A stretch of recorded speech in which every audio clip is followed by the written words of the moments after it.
Yeah, once again, I'll welcome you all for the AWS Cloud Foundations webinar. So today, the agenda of this webinar will be the first. I'm going to explain you regarding the what is the cloud computing and its advantages. I'm going to explain you the different models of cloud computing. Say there are different models like service models and the deployment models. Under service models, we'll be having an infrastructure as a service, software as a service, and the platform as a service. And under deployment models, we have different models like public cloud, private cloud, and the hybrid cloud. So we'll understand those things, different cloud models. And after that, we'll try to see why the cloud skill matters to students. And I'm an educator of AWS Academy, I'm going to take you through the different programs that have been conducted by an AWS Academy. And then finally, we'll have an hands-on sessions on live AWS cloud. So let's take up what exactly the cloud computing means. So here, you can have different definitions for cloud computing. For an individual, a cloud computing can be a anytime, anywhere access to any content, or it can be a live streaming, or it can be a web service access, right? So you just take any definition, it is holds good for the uh, uh, cloud computing. So, but for AWS, they define the cloud computing as it's an on-demand delivery of compute power, database storage, applications, and other IT resources through a cloud. Okay, and we're going to access these resources via an internet with pay-as-you-go pricing. So the most basic way to define what the cloud is that it's a computer located somewhere, and you're going to access via internet, and you're going to utilize in a some way. Web services is also another name for the people call the cloud. So this is exactly what the definition of the cloud is. So that's it means what you'll be creating the resources somewhere. Okay, and you'll be accessing those resources via an internet, and you'll be paying whatever the amount of the resource you will be using for what time. Only for that particular time you'll be paying the fees, right? So what is the importance of an cloud computing? So I just want to explain you by taking an example of the cloud computing. I just imagine that there is no cloud and you want to host your website. What are the things you require to host your website? The first of all, you require a physical room wherein you need to install your server. Okay, each server will may cost you around say 5 to 10, 5 lakhs, right? And for again, once you have a server in a room, you need to have an AC because the server will be running a 24/7. So to cool down the server, you need to have an AC, and then you should have a network switches, you should have a routers, and also you should have a system admin. Okay, so all the things, what if you want to set up an server room, it may cost a particular organization say some around 10 to 15 lakh rupees, or it may be more than that. But I'm just taking a figure out of minimum figure of 10 to 15 lakhs. But nowadays, nobody wants to invest as a startup. Nobody wants to invest in their infrastructure. Everybody wants to move to a cloud because in a cloud you're going to view infrastructure as a software. You're not going to view infrastructure as an hardware. It's a software wherein if you want to go on a cloud, it doesn't take you a single rupee. So because AWS offers each an individual to create an AWS account wherein they can log into AWS console and they can create a virtual server without any cost, and they can run the virtual server for 50 hours free of cost. So that's how the cloud computing is very popular. Not nowadays, it's been popular since 2015. Okay, so everybody wants to move on to the cloud, and nowadays during the COVID-19, nobody wants to manage their infrastructure. Okay, physically they want to manage the infrastructure virtually. So if anybody, any organization is there on a cloud, they they can manage without any interference, right? they can manage from home itself. Just they need to have an internet connection to manage the infrastructure. So coming to these are that's what the cloud computing is. And coming to the next different models of the cloud computing, wherein we have we can get infrastructure as a service. We can get an platform as a service, and we can get an uh, software as a service. So these are the three service models that exist in a cloud computing. So I just what exactly you're going to get when you take an infrastructure as a service.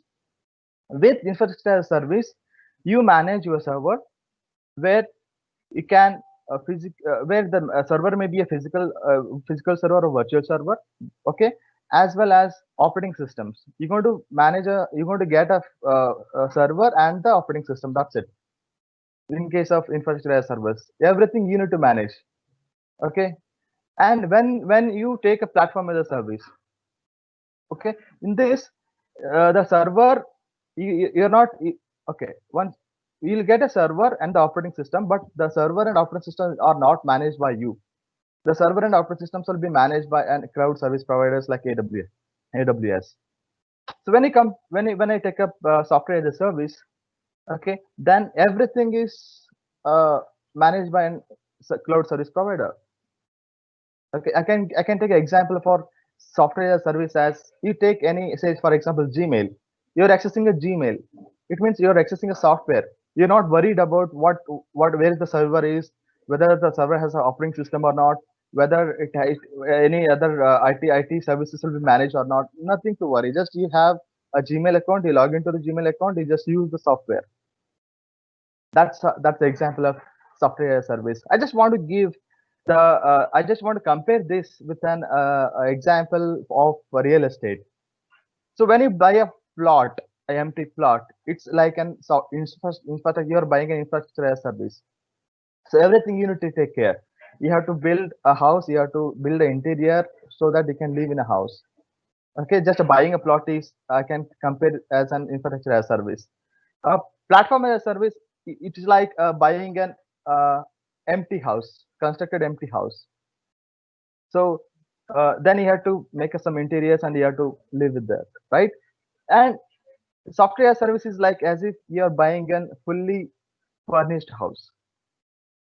Software as a service is a fully furnished house. That's how we can relate this infrastructure as a service, platform as a service, and software as a service with respect to the real estate example. So other different models or deployment models of cloud computing are all-in cloud, hybrid cloud, and the private cloud. In a all-in cloud, all IT services and the applications are deployed completely on a cloud. They have the private network on a cloud, and they have the different subnets. They have all the web servers deployed on the cloud. Database servers is also deployed on the cloud, and all the storage is also there on the cloud. So everything is on a cloud. Then we say everything is deployed on the cloud. Then we say it's all-in cloud deployment model. So in the hybrid, what happens? Some organizations will have their own infrastructure, like they have their own servers in their premises, as well as so some part of the software deployment is also done on a cloud. In that case, they are using a cloud as well as um, they're using an on-premises server as well. In that case, we consider the deployment is hybrid. Okay. The third model is private cloud, wherein all the IT services as well as the applications are deployed on their own premises, on their own physical servers at their own location. That is called as private cloud. So coming to the different advantages of cloud computing. So we have listed AWS has listed 6 advantages of the cloud computing, wherein the first one is the trade capital expense for variable expenses. What do you mean capital expenses? When you want to set up your own infrastructure by creating a server room and installing the servers and ACs and everything, it has a lot of expense for capital expense.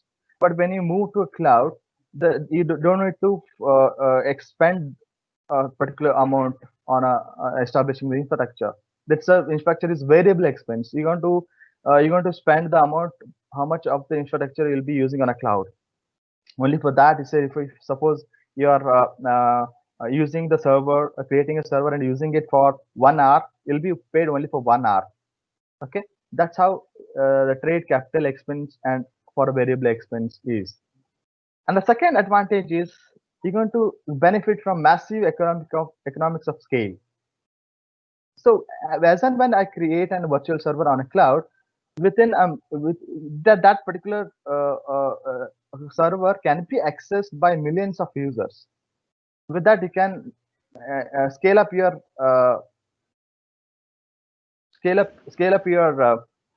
business very quickly. The third is eliminate guessing on your capacity needs. You don't need to guess here, because in case of our own premises, we need to guess what will be the capacity that are required for the next 5 years. We need to guess and we need to purchase the service based on that. Here, it eliminates, if you're moving on to cloud, it eliminates the guessing on the capacity needs. You just start with a minimal capacity of the server. Say the server has some dual core processor, it has 2 GB RAM, it has 30 GB hard disk. You just start with that. And again, as and when the needs increases, you can scale up.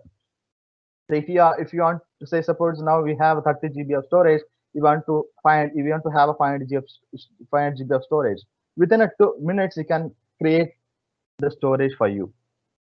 Okay, and also the fourth advantage is increased speed and agility. So how much time it requires for you to establish an on-premises servers? It may take 5 days, or 10 days, or a month. It depends, right? But on a cloud, if you want to create a server, it takes hardly 2 to 5 minutes. It takes hardly 2 to 5 minutes. That's how the cloud technology is. So it's very uh, speed. Okay, and then the fifth advantage is we're going to you can stop spending money to run and maintain the data centers. So the complete infrastructure, the servers Who is and the that? storage. Your PPT is not sliding. Sorry to interrupt you. Your PPT is not sliding. It is showing only main page.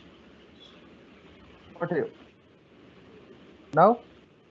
Yes, yes, yeah. Now it is showing. Yeah, yeah, yeah, yeah. Okay, okay, fine. Oh,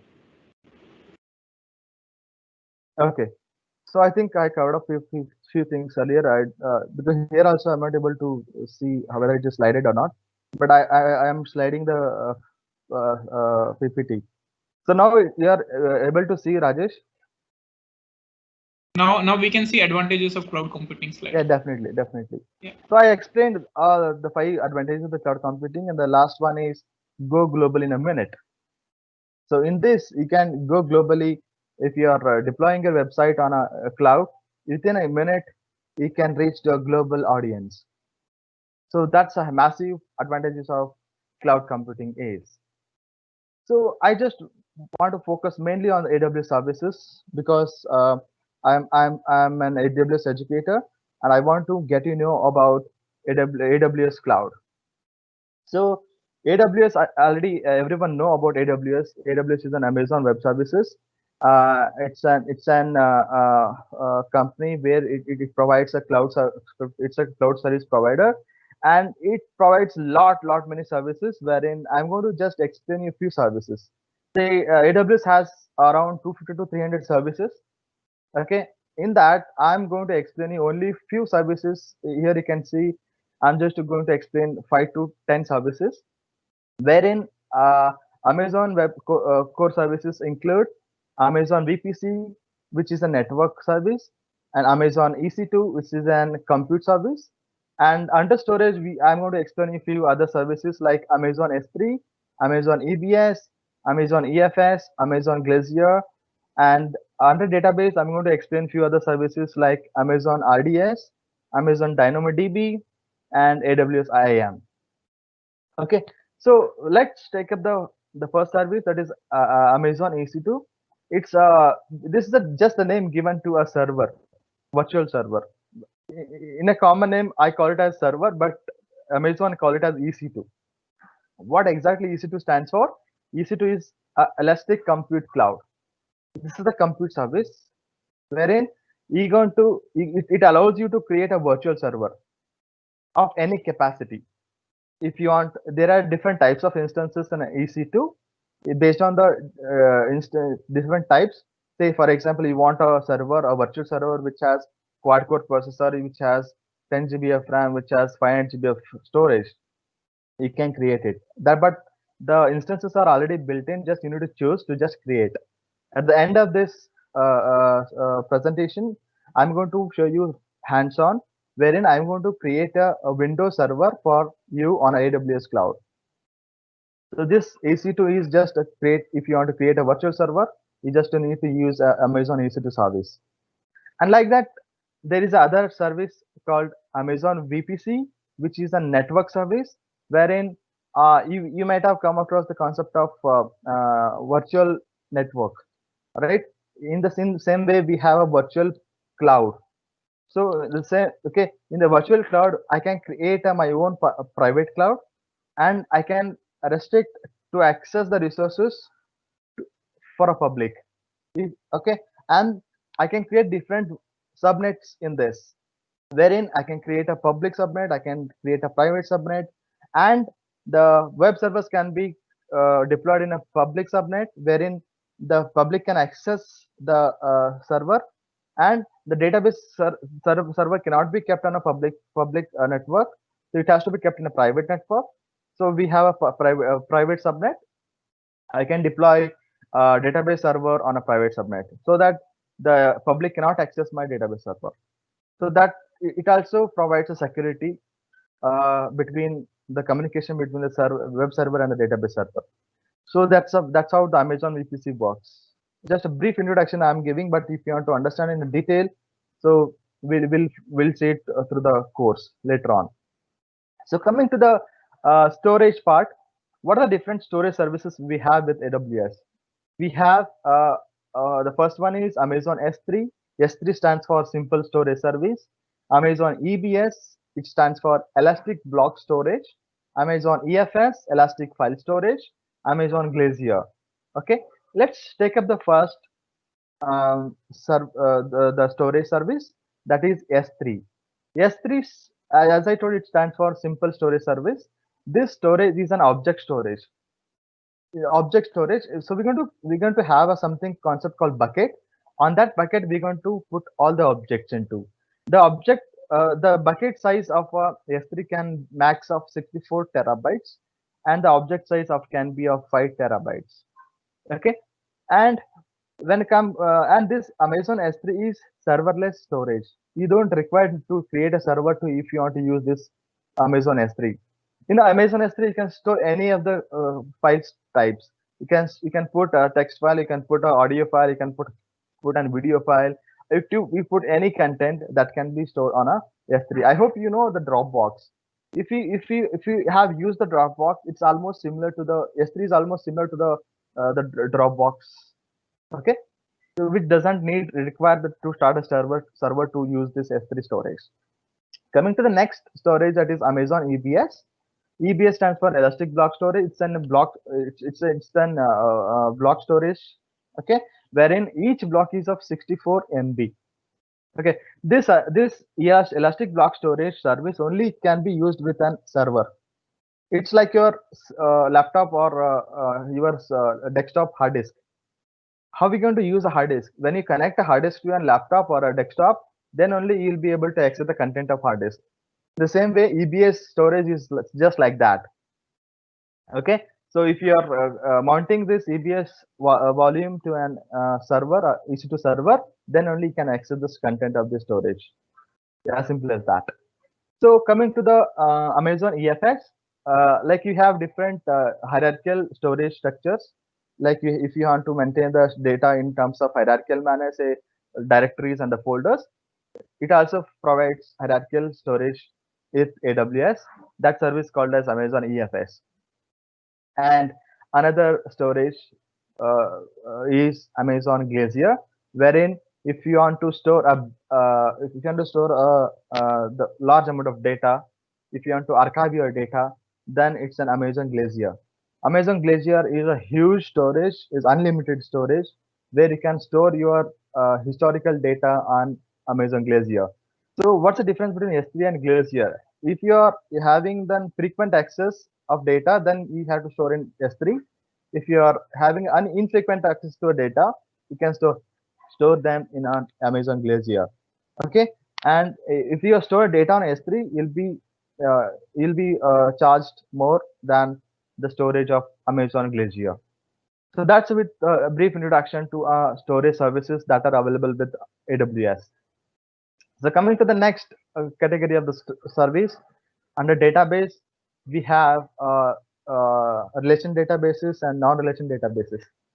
So for a relation database, Amazon has a service called Amazon RDS. RDS stands for Relational Database Service.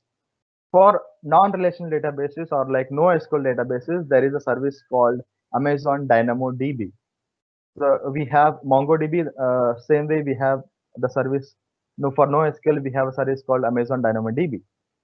And just you need to be familiar with the names of Amazon AWS services. So for server they call it EC2. For storage they call it S3, EBS, like that. And for database they may call it as RDS and DynamoDB. But the conceptually they remain the same. The names are different. Okay, in RDS there are different databases supported, like MySQL database, Postgre database, and other different database will be supported in RDS. Apart from that, the Amazon, it has its own RDS engine, like, called as Amazon Aurora. The Amazon Aurora database service is 5 times faster than SQL server engine. Okay, and also Amazon Aurora is a managed database service. What is a managed database service? They're going to create a database for you. They're going to take a security of the database. They're going to take the backup of the database and the patching service. Everything is taken care by an Amazon. When I say the service is managed, everything is taken care by Amazon. You just need to insert and delete the data. If you want to update the database, you can do it, and that's it. The normal functionalities for a database management that we can perform. Nothing to worry about the management aspect of the database. Coming to the next database type, that is NoSQL database. That is it's a DynamoDB. Here we can create a database with the no schema in a DynamoDB. So that's what with a brief introduction to a database service. So when another service that we have to understand is AWS IAM. So we are creating a servers, we are creating a VPC, we are creating some storage and databases. But it's very necessity to restrict the access to all the services. Okay, that Amazon is going to provide us the options wherein I can configure who can access my resources. Okay, so here I can create different users and I can create a groups, and I can allow the users to add to the particular group, and the group can have the permission. I can assign a policies to the group, and I can assign the permissions as well. So with this IAM service, I can restrict the users to access the different resources. For example, let's say EC2 can be accessed to only to the developers. I don't want to access to the particular other groups. I just create a group called developers, and I'll be adding all the users to the developer group, and all the users who are added to the developer group only have access to the EC2 instance. That's how we can restrict the permissions to access the resources to an AWS cloud. So I'm talking about this, right? AWS services and all, and why this cloud skill matters. The basically, you might have seen this person somewhere, right? You might have seen his pictures. He is an Amazon owner who is an Jeff Bezos.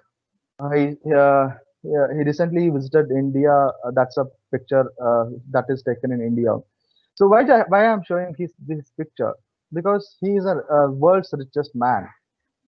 He is a world's richest man, and I can just share a particular recent incident with him, wherein he divorced his wife, and you can imagine she became after divorce, she got a compensation amount of some amount, and she became like the second richest woman in the world, and he remains the first richest man in the world. So it means you just imagine how much business he has. Okay, he's a rich. Okay, and that's the reason the technologies that are there with AWS are also very in demand. So why this demand is for AWS? Because all of the companies like startups and entrepreneurs companies and the public companies, they are moving into cloud. The cloud migration has accelerated. So you can just imagine after this COVID-19, someone who's maintaining an on-premises servers, they also move to the cloud definitely, because everybody want to manage their infrastructure remotely. Okay, so because of the migrations, there is a lot of demand for cloud technologies. So there are different companies investing in the cloud, AWS cloud. You can say there are different startups which are already moved onto cloud. Yelp, Airbnb, Reddit. These are the famous companies. But you can imagine there are 1 million companies who are there on AWS cloud, who are there on AWS. 1 million companies. 1 million companies are there on AWS cloud. I'm just showing a few names here. Okay, you can look into the startup companies who are there in AWS cloud. You can look into the enterprise companies like Netflix. Most of the time during lockdown, most of them are using Netflix, Amazon Prime, okay, and on other services, right? All other video streaming applications. Most of the companies are there on AWS cloud. You say Facebook and Google and everybody is on the cloud. Okay, and the public sector companies like NASA, Singapore Post, and PBS, etc., etc. There are a lot of companies which are there already there on AWS cloud. So nowadays, again, the startup companies are also moving onto the cloud. That's the reason there is a lot of demand for the cloud skills. And okay, so when I come to the how many how many of them has the cloud expertise? There is like 66% of the gap. There is a 66% of the gap between their team skills level and the knowledge required to achieve the organizational objectives. So there is a massive gap in the requirement and the cloud expertise skills. That's the reason you have to understand this cloud computing skills. Okay, and you can see here the for under the skill gap, there is publication in the Bloomberg Next. Only 35% of the employers report feeling confident that new recruiters are well prepared with hard technical skills and the soft skills, such as complex problem solving and analytical reasoning, according to the recent Bloomberg Next report. And also, they say business and academia are not collaborating as actively and effectively, and they could be in preparing students for employment and reskilling individuals already in the workforce. So there is a lot of gap.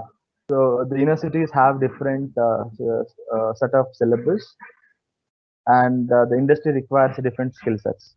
There is a lot of gap between academia and industry. We just need to bridge the gap. As an AWS Academy, we're going to uh, educate the students so that they can bridge the gap between industry skills and the academic skills. So AWS Academy helps to close this particular gap. So here AWS Academy is building up the curriculum, which is developed and maintained by AWS. We're going to have some post secondary program integration with respect to universities, and we're going to align this course to the AWS certification, and we're going to make the students employment ready with this course programs. So let's understand AWS Academy program overviews.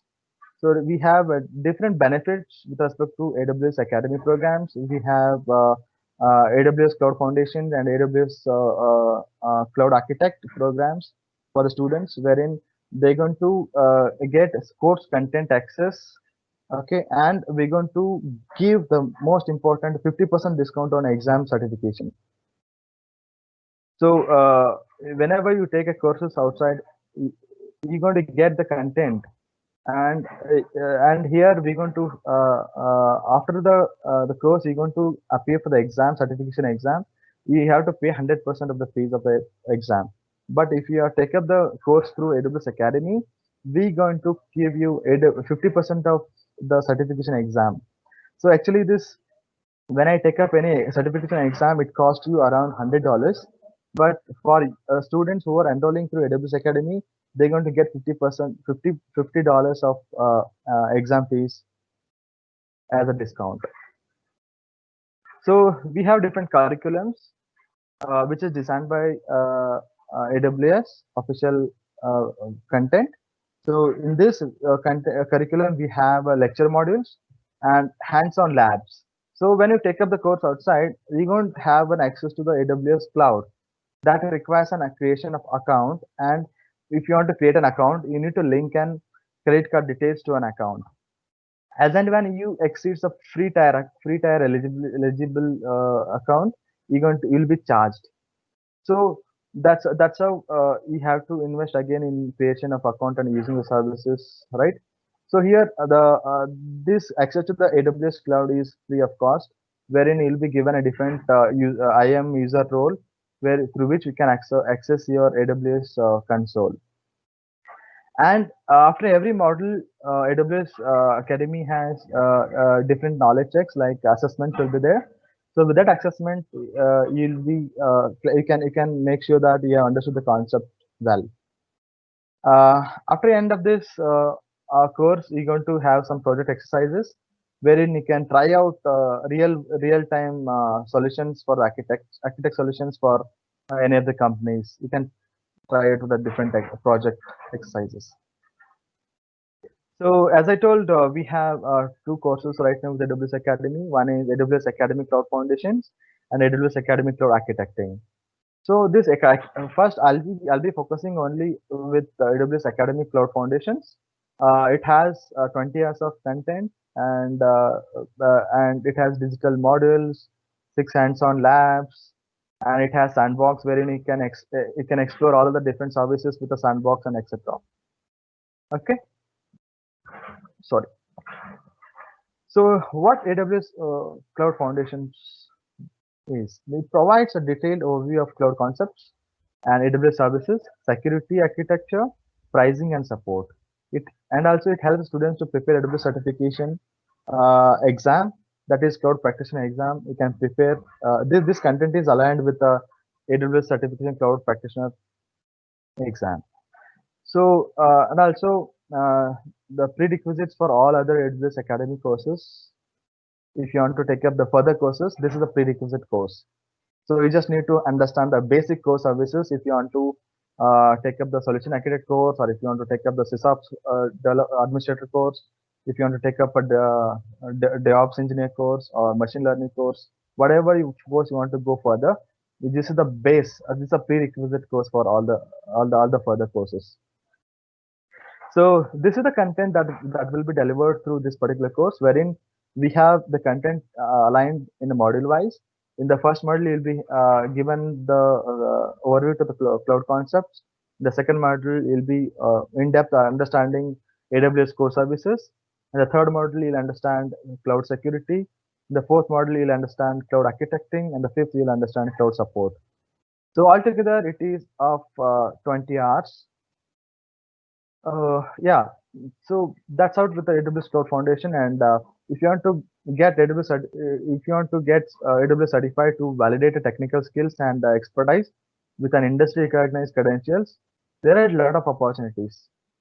So this is how the roadmap to AWS certification is. So this AWS certification is categorized into 4 categories. One is foundational level, associate level, professional level, and specialty level. So now we are in a foundational level, wherein we'll be preparing for cloud practitioner certification through AWS Cloud Foundations, because AWS Cloud Foundations content are aligned with the syllabus of cloud practitioner certification. So again, at the associate level, we have solution architect associate certification, SysOps administrator associate certification, and the developer associate certification. At the professional level, we have solution architect professional certification and DevOps engineer professional certification. So, under specialty, we have different certification courses: advanced networking specialty course, big data specialty course, security specialty course, machine learning specialty course, and Alexa skill builder specialty course. Nowadays, Alexa skill builder is becoming more popular. So I think everybody know Alexa, right? So now you'll be in a thing which certification to take off, right? So here you can observe uh, the people may be interested in programmatic non-programming skills, right? If you're interested in non-program skills, right, you can go through you can take up the course of solution architect. It doesn't require much programming knowledge. So if you are good at programming and if you want to do some certification, then you can go for sysops administrator or developer course. And DevOps engineer is an highest paid job in an IT industry. The DevOps engineer maybe with the 2 to 3 years of experience, you may be getting a package of 30 to 40 lakhs per annum. Okay, so that's hottest job of IT industry, DevOps engineer. Okay, so and then you can also, if you're interested in to perform any cloud specialty courses, you have to first go through the cloud practitioner. If you certify that, then you can go for any associate level, professional level, or a specialty level courses. Okay, so thank you so much. This is what I just want to give you insight about AWS cloud and different courses that are involved with AWS cloud. And yeah, I just want to take a minute. I just want to take a minute to explain you uh, hands-on. I'll be logging into the cloud, and I'll be logging into AWS console. And one sec, I'll be sharing my screen. Yeah. Yes, Rajesh sir, can you see the screen? Yes, we can see the Yes, screen. yes, we can see. Yeah. Yeah. So I'll just open the browser and I'll log in to AWS training and certification account.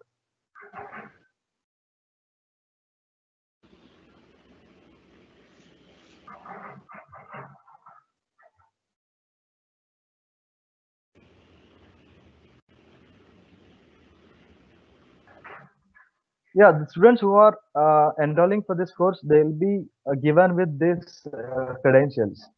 They'll be given username password to log into the official Amazon account. So I already have account for this Amazon. I'll be signing in through my account. Okay.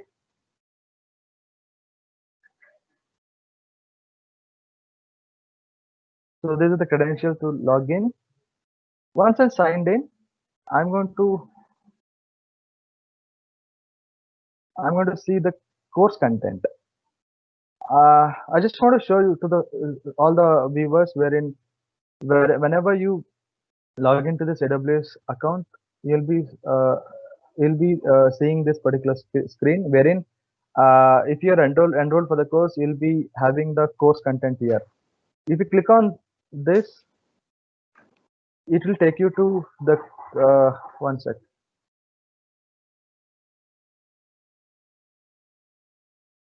I just want to show you the Cloud Foundation because I already have the different courses. Yeah, this is the content of the course that you'll be seeing in your account, where you have a module-wise content will be visible in your account.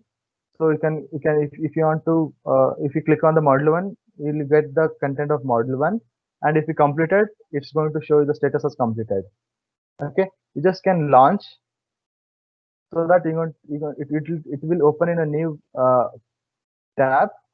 And okay, yeah, you're going to see the video once you click on launch. So just a minute. Yeah, it takes a minute to load because all the videos are high definition, and this content is an official content of AWS. So this is how we're going to view every module content, and after every module content, you're going to have an you're going to have assessment. You can see after module 1 and module 2, you're going to have assessments wherein you can take up the assessments and you can check up your understanding. You can see your knowledge check. Okay. So after every module, you're going to have knowledge check. With that, you can make sure that you understood the concept very well. And like that, in the Cloud Foundation, we have five to yeah, 5 to 6. Yeah, 1 second. There are different modules around 9 to 10 modules are there. So you can go through this particular content at your own pace. So once you get the access to the content, you can anytime you can, whenever you're free, you can watch the videos and you can understand the concepts. Not only this, we have access to a different set of software. We have like Vocarium. So with this, you're also going to get a credential of Vocarium website, wherein you're going to perform the practicals, hands-on sessions with this Vocarium login. So whereas and if you don't have access to AWS Cloud, you have to create a free tier account. In that, you have to link your credit card and you have to use the services. But with AWS Academy, we have given access through Vocarium, wherein the set of experiments are designed here. Say here you can see when I click on the lab 3, so there is a button called My Works. When you click on that, you're going to get all the instructions step by step to perform this experiment. So here, this is the experiment to create an Amazon EC2 server, right? So here you're going to have step by step explanation, and you're going to follow these steps to create a virtual server. Okay, so I just want to show you. I just click on Start Lab. I'll just create a virtual server, and within 5 minutes, and I'll show you that I am be able to log into a virtual server remotely from my system. So it hardly takes 5 minutes, but my internet speed is very low. Let's wait for 3 minutes to get this status created. So lab credentials are getting created now. So it means the backend, the AWS is creating an account for me. So with that account, I can access AWS Management Console. So let's wait for another 2 minutes. Once the creation is successful, then I can log into my AWS console.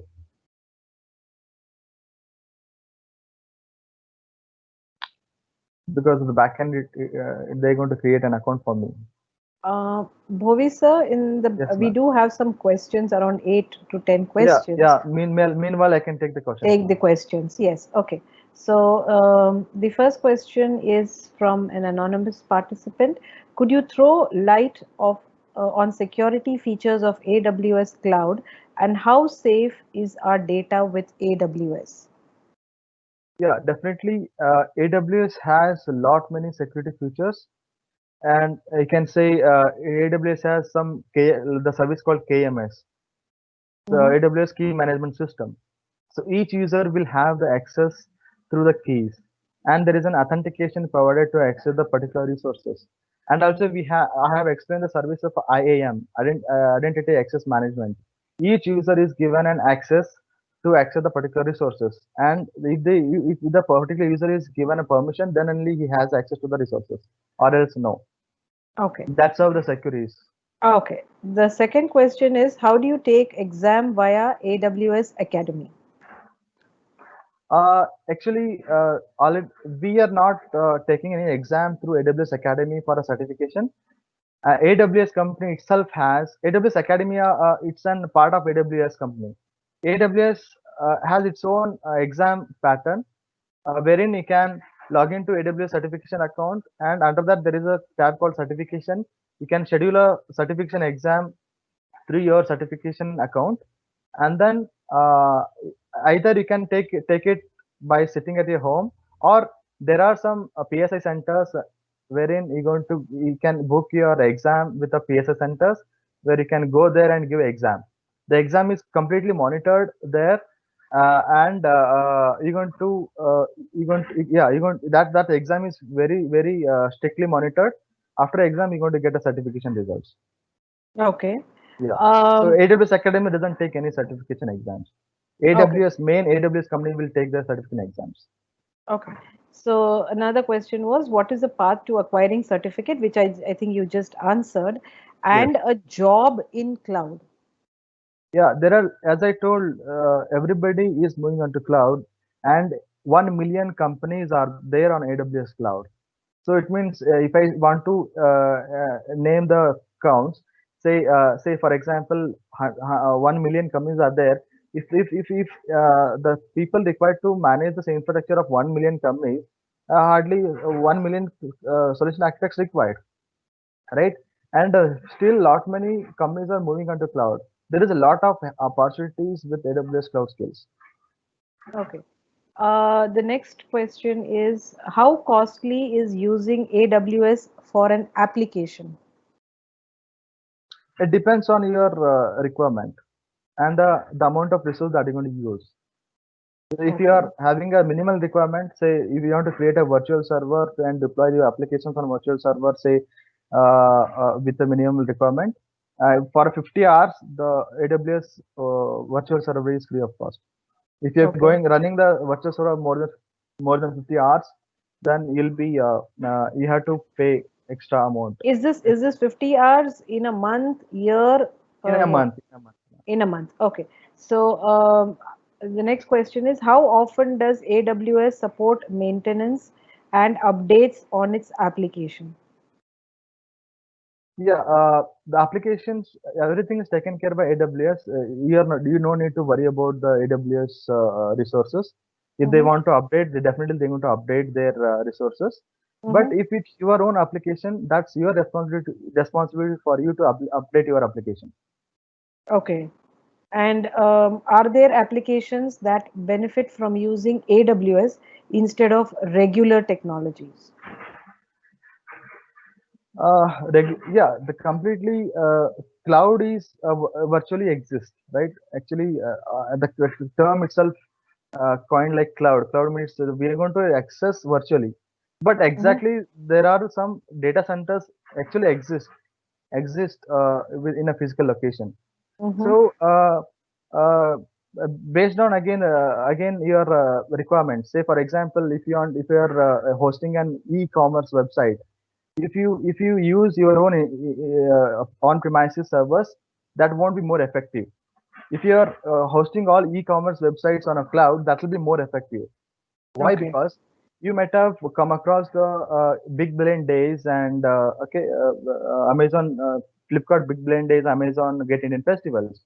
Those are the events wherein within a week the millions of users are ordering the things online. Without cloud, that it's not at all possible, because cloud has a feature called elasticity. As and when the load increases, it can create a more number of servers, but it's not possible in on-premises. Okay.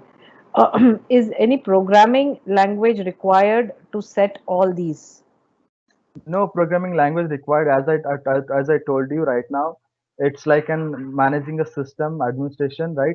It's like a system admin role, wherein if you know the virtualization, if you know the cloud concept, and if you know the networking, and it's enough for you to be a solution architect. Okay. With this knowledge of so basic core services, we are able to understand the things. Okay. Can you please explain the process of enrollment of AWS practitioner course? Yeah, will be whoever attending this particular webinar, they'll be sent with an enrollment Google form link. With that, they can enroll and they can take up this course. Okay. The next question is, where are the data centers of AWS in India? In India, we have it in Mumbai. Okay. Exact not in location Bangalore. No. We have it in Mumbai. The exact location is not known to anyone. It's confidential. Oh, why is it confidential? Yeah, there will be lakhs of servers will be there in the physical location. Okay. Sometimes if anyone goes there and they may try to destroy the servers, or Oh, if anybody from Al Qaeda they want to put a bomb, then every servers will be lost. okay. So this, But right? when you're saying that it has got lakhs and lakhs of servers, doesn't it take up space? I mean, is it Definitely, it has easy to, physical space. will it all be in one place or will it be distributed? Yeah, it will be in one place. Like it's like go downs, right? Yeah, that's How what. go downs So, in lakhs of servers will be installed in the premises, physical oh, premises. Or okay, okay. The next question is, can you please explain the process of enrollment? I think that is already answered, yes, yes. AWS practitioner. How many courses are there in AWS Foundation? It's only one course, Okay. starting And course. okay, and once we have acquired professional level certificate and we are working in a company, do we need to recertify as cloud certifications expire? Do they expire? Yes, yes. It has a validity of 3 years. Every Hmm. certification has a validity of 3 years. So you have to keep upgrading your skills Definitely, depending yes, on. definitely, definitely. After Okay, 3 years, you have to again go for a certification. But if you are working in a company and if you have knowledge, that's not necessary to upgrade with the certification. okay. I have two more questions, sir. Uh, Diploma courses are there? Are there any diploma courses that cater to not just certification, but Yeah. a diploma course? As of now, there is no diploma course for AWS Cloud. Mhm. Just they can go through this kind of courses to upgrade their knowledge. Okay, and there was a question I think which was your first you answered the future scope of AWS. If you could just, I think if they have skipped the initial part of the presentation, so if you could just recap the scope of AWS. Yes, when I want to talk about AWS, AWS is a cloud service provider, and also we have different cloud service providers like Microsoft Azure, Google Cloud Platform, and all other local service providers, right? Mm-hmm. So when you can imagine AWS is one side and all other companies on the other side. It means on a AWS, there's a cloud market. AWS has 50 to 60% share.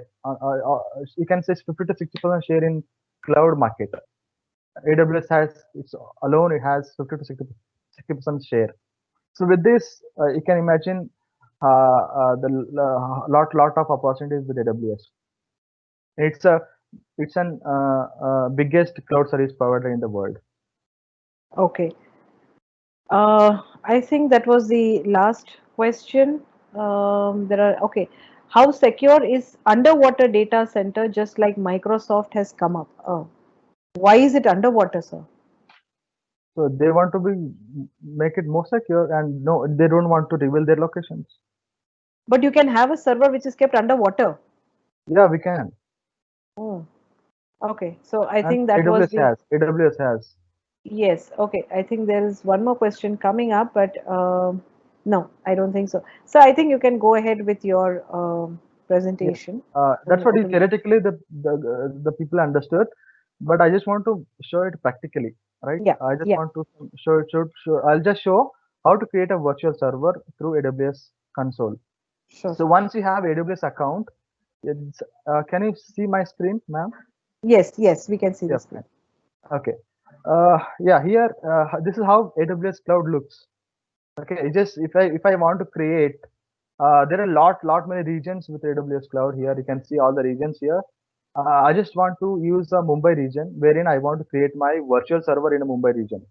But when I create a server virtually, it's been created in one of the physical locations or physical servers under in a Mumbai region.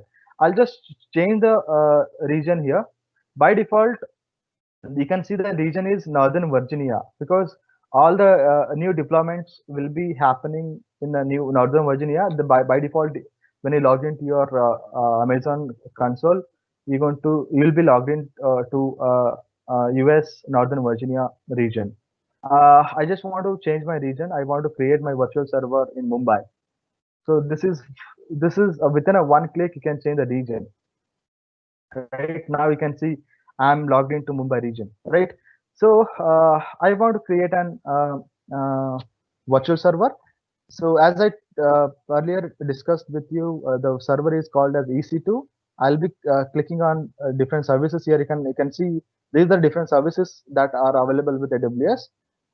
We are in AWS Cloud Foundation. We'll just only look into the few services, not all, right? Only 5 to 6 services will be understanding in Cloud Foundations. If you want to understand other services, you have to take up the advanced courses. So I just want to create an virtual server. I click on EC2. So it will ask me to launch the instance. The server is also called an EC2 instance. So you can see in my account there are no running instances. If I want to create an instance, I'll just click on launch instance.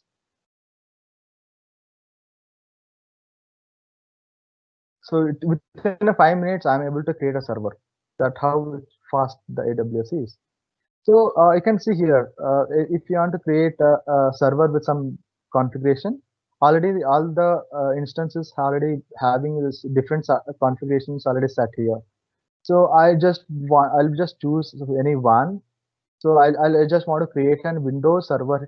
So I'll be choosing the instance which is free trial eligible, because my user account is a free trial eligible. So that's the reason I had to choose a free trial eligible instance.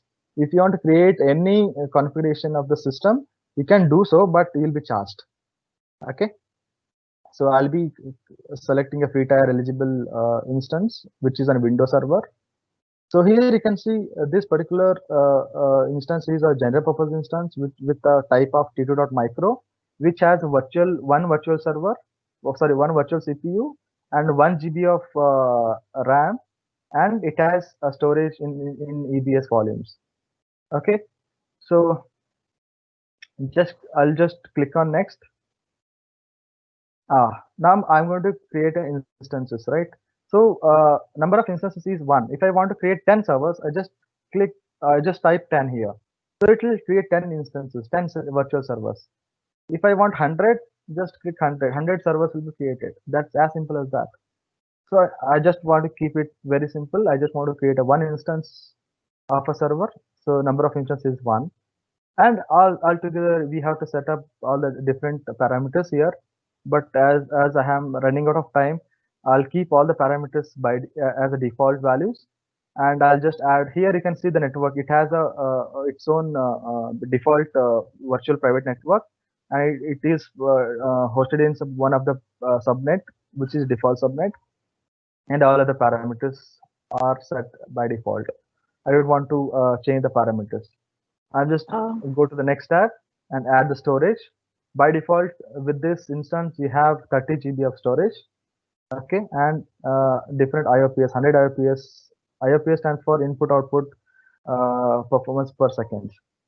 Okay, then you just need to click on add. There's a lot of explanation involved in this, but I'm not taking all the things here. I just want to show you to create how we can create the server. So 1 second. It's a web server. I'll just add the tag as it's a name of the server is web server. And also you can define the firewall settings. We have a security group which acts as a virtual firewall. So you can choose different protocols that will be allowed to access your server. I want to choose HTTPS, which is allowed. So I can access my server through these two protocols from anywhere. So you can see the IP address is 0.0.0.0/0, right? So all the things will be reviewed here, and I click on launch. Okay.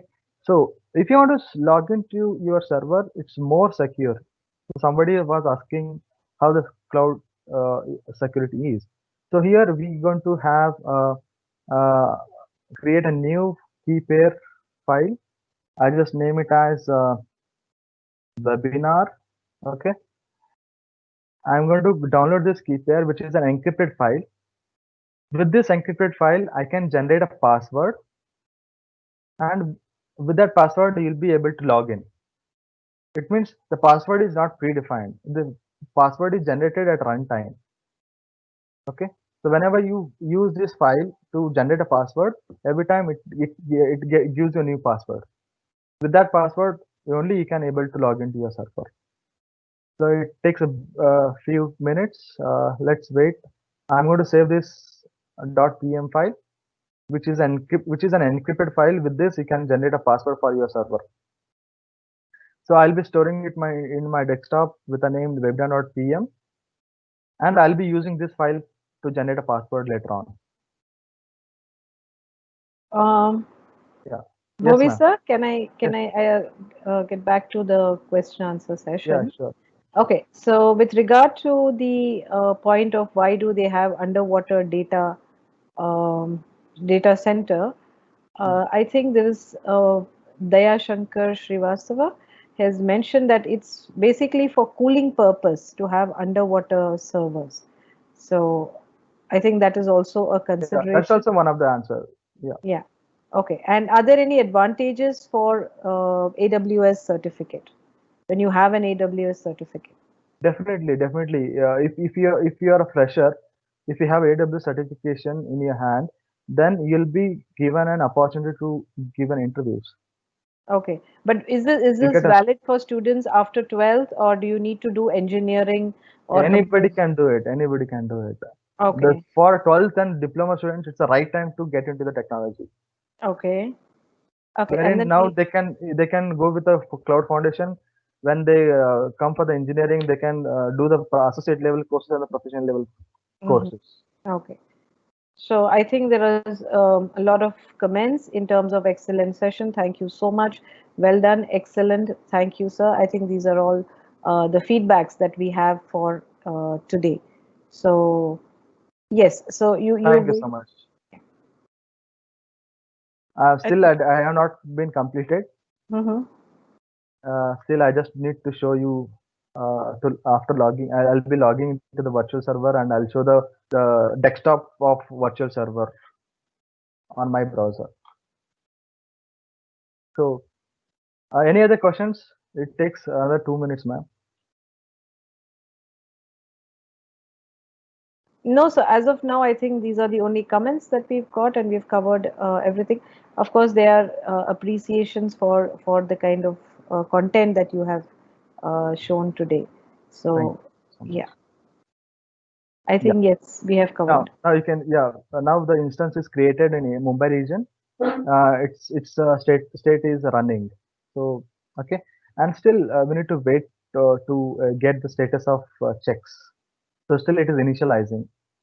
Okay, so because the server has to be created on a remote server in a Mumbai region, so it takes few minutes. So it depends on the internet speed. If you have good internet speed, then you'll get it very quickly.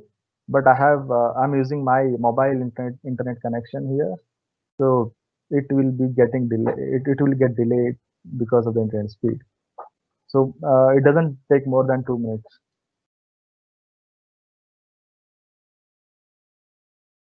So we'll be waiting for status check here. So still it is initializing.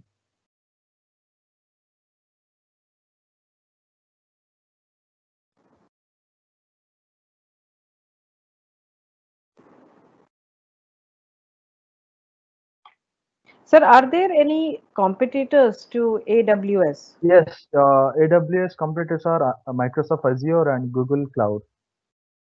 Okay, Yes, so ma'am. they also have their own certifications. They also have their own certifications, but Okay. there are more number of people are there in AWS Cloud. Okay. So So those any certifications are free of cost. They can go for the certifications, okay. but they are free of cost. Okay, but if you're Yeah, certified in Microsoft or Google Cloud, yeah, would it also help in terms of AWS? yes, definitely. The companies who are using the Google Cloud and the Microsoft Cloud, Mhm. they can hire them. Okay. So I mean, it's not exclusive in terms of that the person has to have an AWS certification. Yeah, definitely. Okay. It's not mandatory, Okay. but they'll get more opportunities with AWS Okay. in terms of job opportunity. Okay. But the process or the content would be pretty similar. Is that what you're saying? No, matlab the interface and every conceptually it will be different, but Okay. core concepts will remain same. Okay. Okay. Yep. So after, So, so let's say a student who has completed his or her 12th right now hmm, would be able to actually understand the concept of setting up the cloud server or maintaining. definitely, see, with their own like if they are preparing on their own, then it will be more difficult for them. Mm-hmm. So that's how where we come as educators. Will be Okay. will Yeah, I'll be there for them to make them understand about the different basic concepts Okay. uh, Bec- and and all of the different services of AWS. okay, because right now, even in 11th and 12th, I don't think they cover such in-depth knowledge. So it would be, you would be hand-holding them through the course to help them. Yes, definitely. This is the foundation course for them. Initial foundation course is if they get through this course, then they'll get a lot of confidence. But Okay. it takes initially some lot of efforts to understand. Okay. If you can get through this, they'll get a lot of confidence and they can explore the further courses. Mm-hmm. This is And not only one course. No, that's the reason. They have to start early. okay, so the question was that is this, I mean, is this exclusively for students who wish to pursue computer engineering or IT, or is this applicable to even students who prefer, let's say, mechanical engineering or chemical engineering, civil Def- engineering? Definitely, there is no barrier. No, anyone can learn this. Now, would it Even help though them in their career? Would it help them? definitely. Even though you're doing electronics engineer and mechanical engineer, civil engineering, after all, you're again working on IT company. Mm-hmm. Definitely, yeah, any branch students can do this. Okay, okay, okay. Um, Over to you, sir. I think you have. Yes, yeah. Already my server is set up over there, and I'll be logging to my remote server from my uh, desktop. So I had downloaded the software that through this I'm going to log into my remote server, and here there is a button called Get Password. So instantly I'm going to get password through the key pair file that I have downloaded. The name of the key pair file that I downloaded is webinar.pm. Yeah, this is the encrypted file. It's been downloaded, shown here, which is an RSA private key. With that, I'm going to decrypt this to get a public key or a password. So the password is generated. I'm just going to copy this password and I'll just close this. And with this remote desktop software, I log into my EC2 instance or a virtual server which is created in Mumbai region. Yeah, I clicked on a particular software. Yeah, it will show me to connect. Yeah, you have to log in as an administrator. The password that I have copied, I'll be pasting that password here. It is connecting to my Windows server. It's configuring a remote session now.